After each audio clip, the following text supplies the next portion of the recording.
அக்கா. ரொம்ப யோசிச்சு மனசு குழப்பிக்காதீங்க. அதான் நம்ம வீட்டுக்கு போறோம்ல. இல்ல இந்து, எனக்கு மனசு தாங்கல. அவர் வீட்டுல என்ன எப்படி நடத்தினாலும் அவர் என்னோட புருஷன் தானே.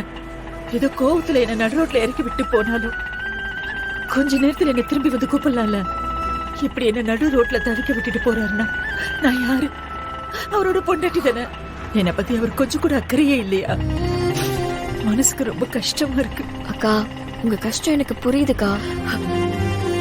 பொதுவா நம்ம ஊரு பொண்ணுங்க எல்லாரும் அப்பா அம்மாவுக்கு அடுத்து புருஷன் தான் நமக்கு எல்லாமே, அவர்தான் இனி நமக்கு பாதுகாப்புன்னு மொத்தமா நம்புறாங்கக்கா. ஆனா அது தப்பு இல்ல. ஆனா ஒருவேளை அந்த நம்பிக்கை உடையுதுன்னா கூடவே அவங்களும் உடைஞ்சிருவாங்கல்ல. இதோ உங்கள மாதிரி. இதுதான்க்கா தப்பு. சரி, நீங்க என்ன படிச்சிருக்கீங்க? நான் +2 படிச்சுட்டு காலேஜ்ல டிகிரி படிச்சிட்டு இருந்தேன். அப்பதான் என்ன பொண்ணு கேட்டாங்க. என் படிப்பை பாதியிலே நிப்பாட்டிட்டு எனக்கு கல்யாணம் பண்ணி வச்சுட்டாங்க. என்னக்கா, காலேஜ்ல போய் படிச்சிருக்கீங்க, ஆனா இப்படி வெளியில தனியா போயிட்டு வர்றதுக்கு இப்படி பயப்படுறீங்களே? என்ன பண்றது, அதெல்லாம் அப்போ. கல்யாணம் ஆனதுல இருந்து நான் தனியா வெளியில எங்கே போனதில்ல. இது ஒண்ணும் பெருமை இல்லக்கா, அவமானம். பொண்ணுங்களுக்கு இந்த உலகத்தை பத்தின அறிவும் புரிதலும் கண்டிப்பா வேணும். அதோட வாழ்க்கையில எது நடந்தாலும் அந்த சூழ்நிலையை எதிர்கொள்ற தைரியம் வேணும். ஆம்பளைங்களை விட நம்ம எந்த விதத்திலயும் குறைஞ்சவங்க கிடையாது. உங்க வீட்டு ஆம்பளைங்க அவங்களுக்கு மட்டும்தான் எல்லாம் தெரியும். நீங்க எல்லாம் அவங்களுக்கு அடிமான்னு நினைச்சுக்கிட்டு இருக்காங்க. ஏன்னா அதுக்கான இடத்தை கொடுத்தது யாரு தெரியுமா? நீங்க தான். ஆம்பளையோ பொம்பளையோ எல்லாருக்குமே அவங்களோட வாழ்க்கைய அவங்க ஆசைப்படி வாழ்றதுக்கு உரிமை இருக்கு. இப்ப கூட நீங்க ஆசைப்பட்ட மாதிரி உங்க வாழ்க்கைய வாழ முடியும். யார் தடுக்க முடியும்னு நினைக்கிறீங்க? நீ சொல்றதெல்லாம் கேக்குறதுக்கு நல்லா இருக்கு. ஆனா அப்படியெல்லாம் பண்றதுக்கு எனக்கு தைரியமும் இல்ல. அப்படியே பண்ணாலும் புருஷனுக்கு அடங்காதவன்னு ஒரு தப்பா பேசும். ஆசைப்பட்ட மாதிரி வாழலனாலும் சுயமரியாதையோட வாழ்றது ரொம்ப முக்கியம். முதல்ல உங்களுக்கு ஒண்ணு நடக்குதுன்னா அது சரியா தப்பான்னு நல்லா யோசிச்சு பாருங்க.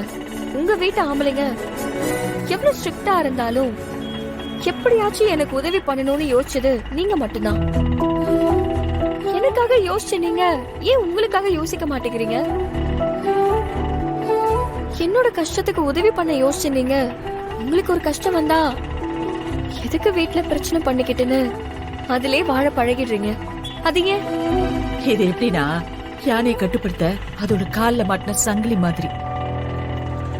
யானை வளர்ந்ததுக்கு அப்புறமும் அதுக்கு பழகிடும்.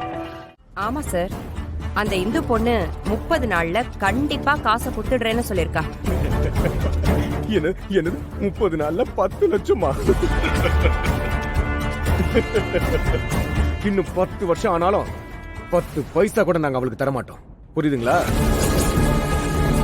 அந்த 10 லட்சம் வரும்னு நம்பி உங்க பையனுக்கு கல்யாணம் பண்ணாம விட்டுறாதீங்க. அது கண்டிப்பா வராது. உங்க பையனுக்கு எங்க நல்ல வரதட்சணையோட பொண்ணு கொடுக்கறாங்களோ அங்க சம்பந்தம் பண்ணிக்கங்க. சார், உங்களுக்கு உண்மையாவே நல்ல மனசு சார். இல்லன்னா இப்ப வரும் அப்ப வரும்னு நான் பாட்டுக்கு எதிர்பார்த்துக்கிட்டு இருந்திருப்பேன். சரி சரி, அடுத்த கட்ட வேலையை பாருங்க. சரிங்க சார். என்னையா எதிர்த்து பேசுன? ஹலோ,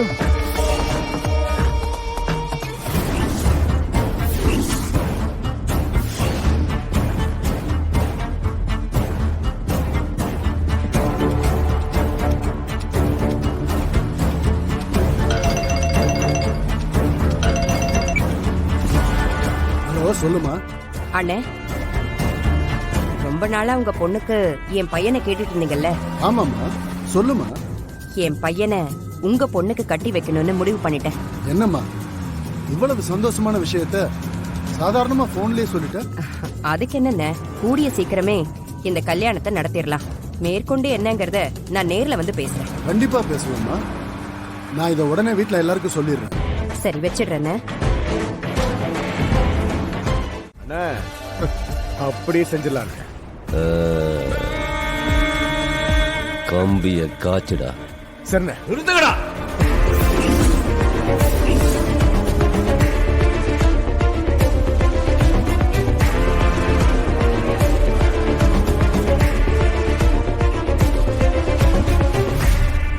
டேய் கிருபா, என்னடா புத்தி கட்டத்தனமா பேசிக்கிட்டு இருக்க? சூடு வைக்கிறானா சூடு. பா, பல தடவை சொல்லியிருக்கேன் இதுல தலையிடாதீங்கன்னு.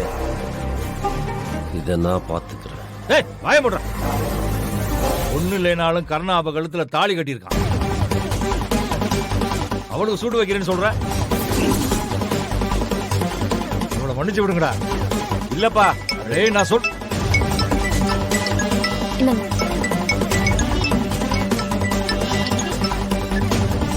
ஹலோ. ஹலோ சம்பந்தி, நான் பையனோட அப்பா பேசுறேன். சொல்லுங்க சம்பந்தி.